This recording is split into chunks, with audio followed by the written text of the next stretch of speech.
Kita untuk rumah ni istimewa ada buat penambahan sikit pada tuan rumah, ditambah lagi satu tandas untuk master bedroom. So, hai, Assalamualaikum, pagi. Hari ni bersama saya lagi Zuhair. Hari ni kita berada di Pasir Besar Gemas Negeri Sembilan. Di belakang saya ni, ini antara unit paling latest kita bina sebagai package tiny house di Gemas. Tiny house ni mempunyai 2 bilik dan juga 1 bilik air. Untuk keluasan tiny house ni berukuran 20x25, total keluasan adalah 500 kaki persegi. Jom kita review sama-sama hasil binaan daripada Ipoh. Jom.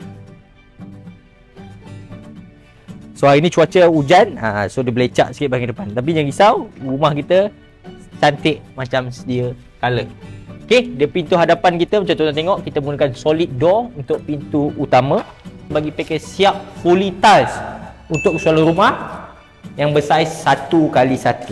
Macam tuan-tuan tengok, ini adalah bahagian ruang tamu dan juga dining area untuk tiny house.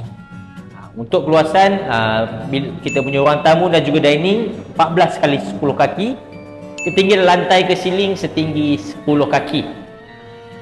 Jom, kita untuk rumah ni istimewa ada buat penambahan sikit pada tuan rumah, ditambah lagi satu tandas untuk master bedroom. So, kalau package tiny house, satu tandas, dan untuk package rumah yang tuan bina ni menjadi 2 tandas. Okey, ini adalah master bedroom, bilik yang pertama.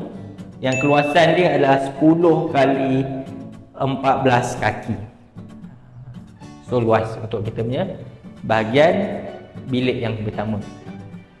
So, kita punya bilik yang kedua bersebelahan dengan ruang tamu juga, iaitu saiz untuk bilik yang kedua ni dah keluasan dia adalah 10x10 kaki.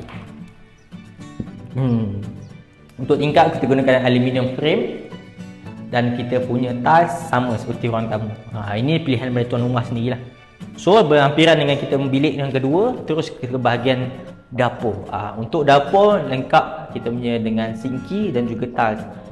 Tiles untuk bahagian dapur pun adalah pilihan pada tuan rumah sendiri. Backsplash untuk di bahagian dinding pun adalah pilihan pada tuan rumah lah. Tuan rumah yang suka design ni dipilih.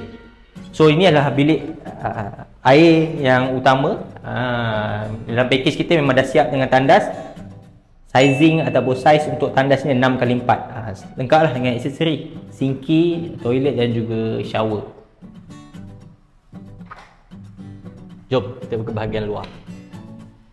Macam mana, cantik kan? Inilah tiny house. Dan untuk pemilihan cat macam di luar adalah pilihan dari tuan rumah juga. Kita ada 2 color di bahagian luar dan 1 warna putih di bahagian dalam. Dan kita alhamdulillah kita cover seluruh semenanjung Malaysia. Contoh, hari ini kita berada di Gemas Negeri Sembilan. Tuan-tuan kalau nak bina tiny house macam ni sesuai untuk dijadikan homestay, rumah sewa ataupun tempat tinggal. So kalau you guys ada teringin nak bina rumah seperti tiny house, kontak nombor tertera di bawah ataupun hubungi saja mana-mana sosial media daripada I'm Home Property.